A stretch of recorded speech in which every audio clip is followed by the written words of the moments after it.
Yo, c'est Moon et aujourd'hui je vais te parler de l'Italie. King quand on est dans le Fergie time, à kick dans le pronostic vital. Je me suis hissé jusqu'en finale, penalty panen Zinedine Zidane.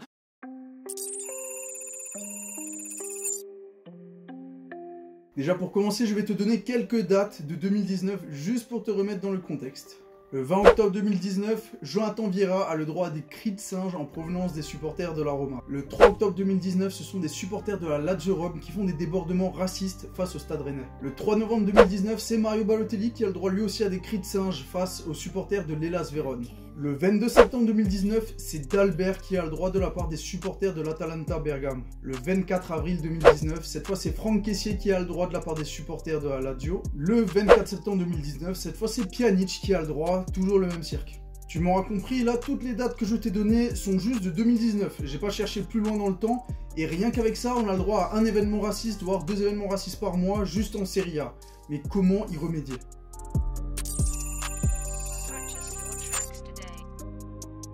En 2019, il semble complètement incroyable d'avoir ce genre de propos débiles dans un stade, surtout lorsque l'on sait que les supporters pourraient porter préjudice à leur club avec des propos pareils. Que dalle. Bah qu'ils aillent se faire foutre, ceux-là. Des cris de singe, des jetés de bananes, des insultes à tout va, à l'heure d'aujourd'hui tout y passe et pourtant on ne voit que des sanctions minimes, alors qu'on a les outils pour remédier à ce problème. À l'heure d'aujourd'hui, au lieu de sanctionner tout un club ou toute une tribune, il serait possible grâce à la surveillance vidéo des stades d'identifier les groupuscules de personnes qui font ça et de les sanctionner directement, que ce soit financièrement ou en les excluant à vie du stade.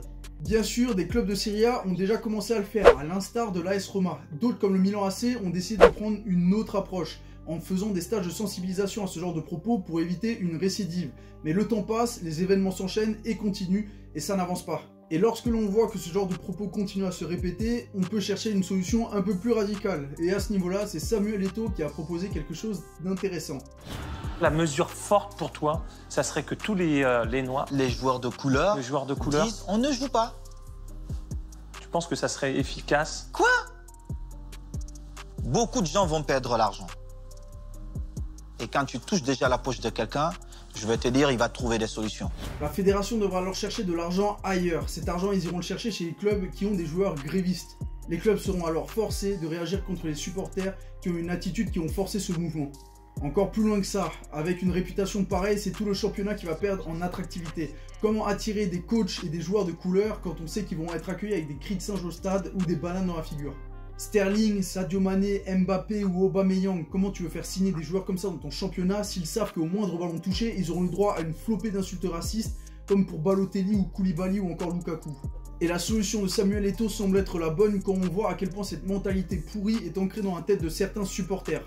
En témoigne le chef des supporters de l'Hellas Vérone. Ce dernier n'a pas hésité à dire aux médias que lorsqu'il a fait des cris de singe à Balotelli, c'était tout simplement du folklore, que c'était un peu la manière de faire des supporters de ce championnat. En gros, comme si c'était normal. Mais ça s'arrête pas là. Un chroniqueur italien a parlé de Lukaku, en disant qu'il était tellement bon et tellement fort que pour l'arrêter, il aurait fallu lui jeter un lot de 10 bananes pour qu'il s'arrête de courir et qu'on puisse enfin le stopper. C'est dire qu'il a dit ça sans stress à la télévision, dans le plus grand des calmes.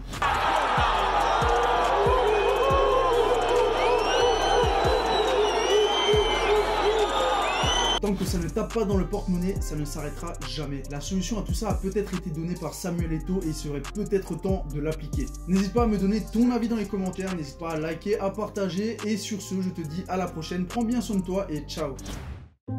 Abonne-toi. Merci.